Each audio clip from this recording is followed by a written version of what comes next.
Hey folks, thank you for joining me today. I got a really good recipe. I liked it. Did it turn out perfect? No, but it was a fun recipe and I want to get a lot better. It's a healthy um, cornbread done in a cast iron skillet, done with almond flour along with buttermilk and some other great seasonings and flavors. I thought it was a very good recipe. I was doing it for New Year's Day to bring, Southern tradition is have black eyed peas and cornbread to bring prosperity for the new year, and hopefully it serves its purpose. But it was a good recipe. I think the only problem was it was a little bit dry, and I think there could have been a combination. I googled why would it be dry, and it could be cooking too long or too hot, or it could be a situation where there wasn't enough buttermilk in there. So I'm definitely going to give it a try. I might be doing shortly a recipe with the cornbread and chili for lunch for this winter time. But it was a good recipe, and as always, I have the recipe, the ingredients, and the instructions in on the comments. I hope you give it a try, and let's cook this together, and let's do more in the future. And let's go, let's get cooking, let's go.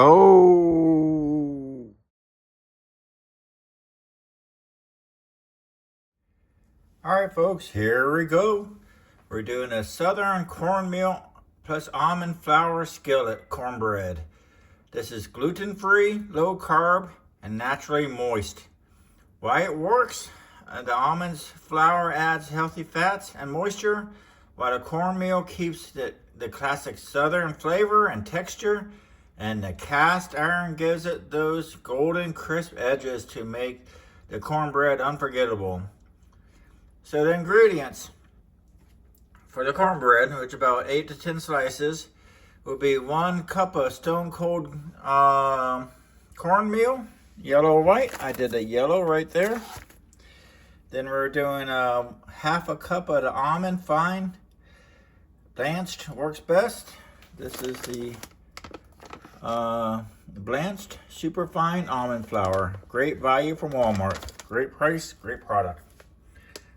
Then we're gonna go with the 1.5 teaspoons of baking soda or baking powder right over here.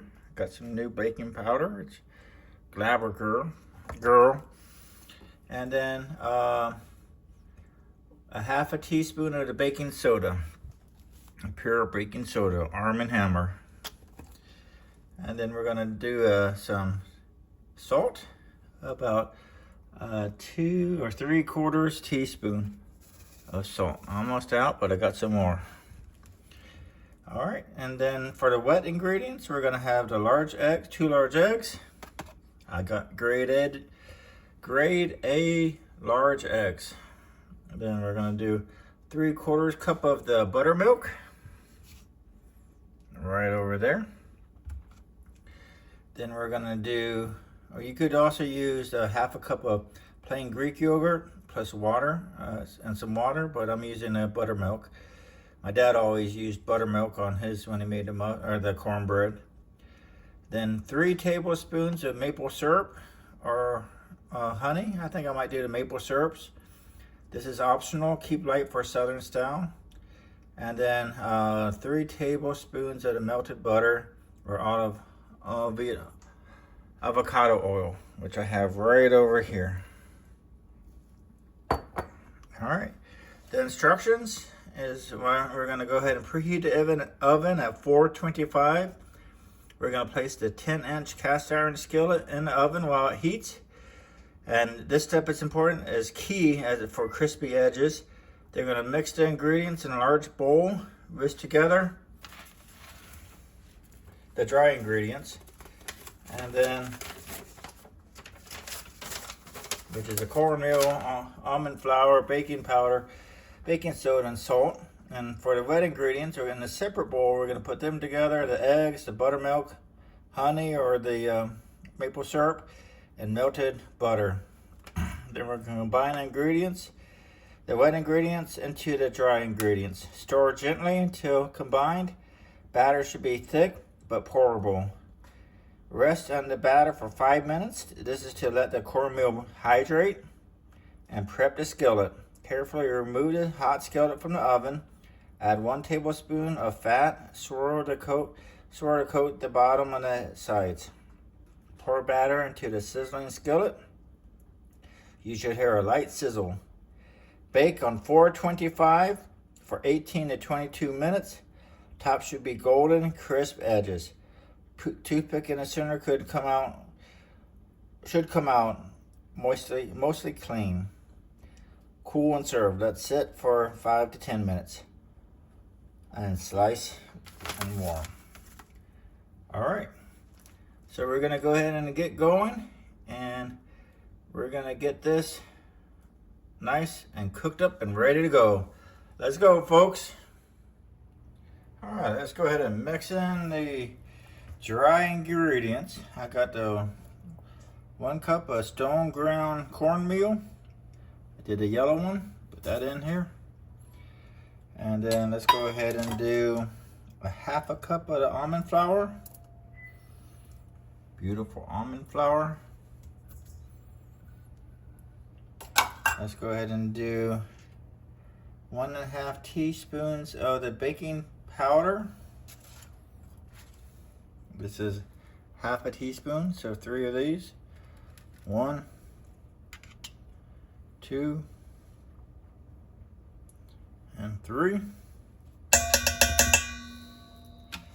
Let's go ahead and do the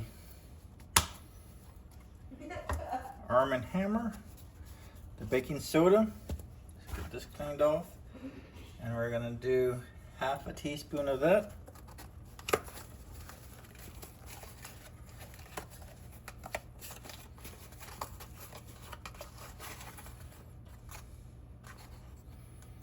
Half a teaspoon. And now we're going to do 3/4 teaspoon of the salt.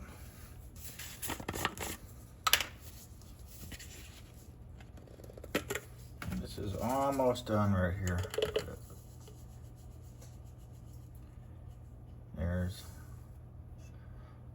That's a 1/2. And then let's do about 1/2 of 1/2. Right there. And then we're just gonna head and toss this around, get it mixed up nicely.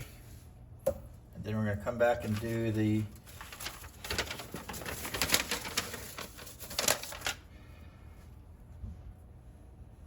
wet ingredients there. All right.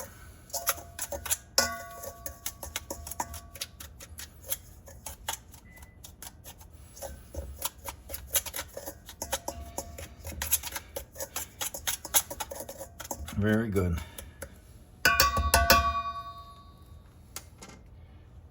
And let's be right back. And while we're doing this, the oven is heating up at 425 with a cast iron skillet in it. All right, everybody, let's go ahead and mix the wet ingredients. First, we're gonna do the 2 large eggs. It should be at room temperature. Mine are a little bit cooler, but it'll be okay, I hope. Put that in there, 1. And 2. 2 eggs. Get off my hands. Now we're gonna go ahead and put in the 3/4 cup of the beautiful buttermilk.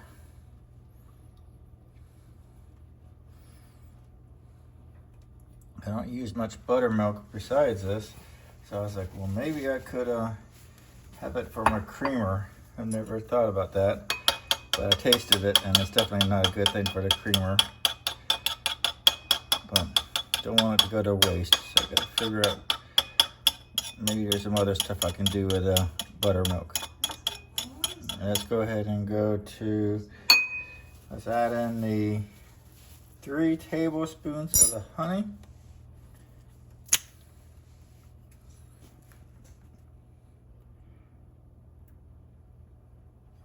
That's 1.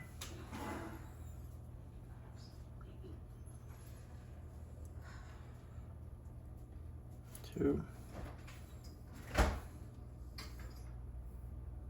and 3.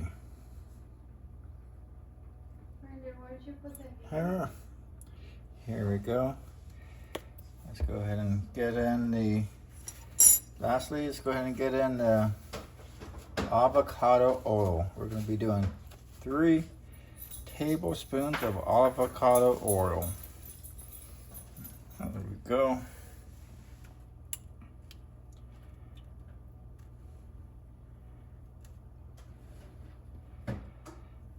One,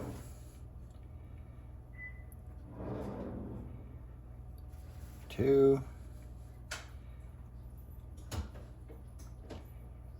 and 3. Get a little bit extra for things that stayed in there. Now we're going to do a quick mixing of all the wet ingredients. Break up the egg.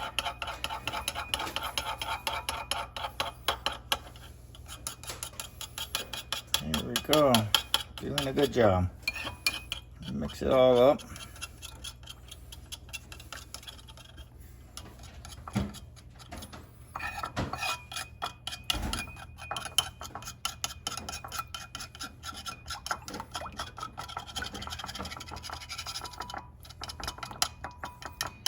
And then I'm going to get the dry ingredients. Then I'm going to mix this into the dry ingredients in the bowl. Let's go over here. The oven just preheated, so this is almost perfect timing here. So then I'm going to take the skillet out, and then I'm going to put some butter or some bacon, some lard on it to get it greased up. And then I'm going to put the mixings in here. Get that in here. Oh, look at that.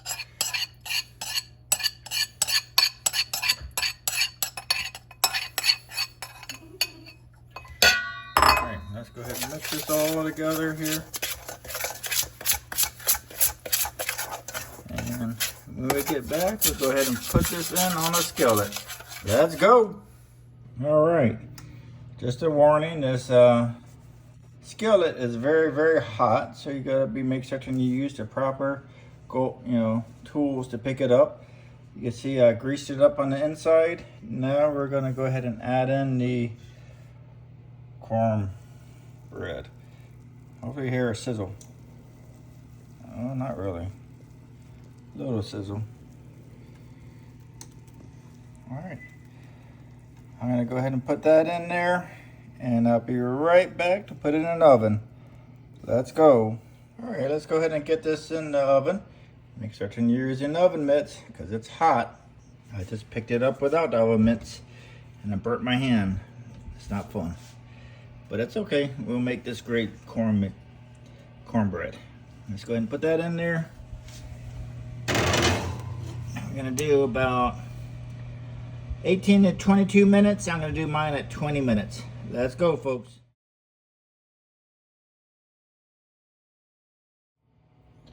All right, here we go. We got it done and cooked. I did the test here. Nice and clean toothpick. A little bit on the darker side on the outside, but feels good. Doesn't feel too dry. So I think we should be good. I appreciate you watching, I really do. As I mentioned before, the ingredients, the instructions, and the recipe will be in the comments. This is going to be going with my black eyed peas. This is New Year's Day 2026. And hopefully it brings me good luck for the entire year coming forward. It's a Southern tradition in my family to, well, not with my kids, but with my parents, my mom, is to have the black eyed peas and the cornbread. And it's a nice tradition to be able to do each year. And this is the first time I went ahead and cooked up the cornbread from scratch. So I'm hoping it turns out nicely. But as always, I appreciate you watching. And If you got any value from this recipe or the video, please consider liking and subscribing. I'm a small channel and it makes a humongous difference. As always, believe in yourself, keep cooking, and let's go!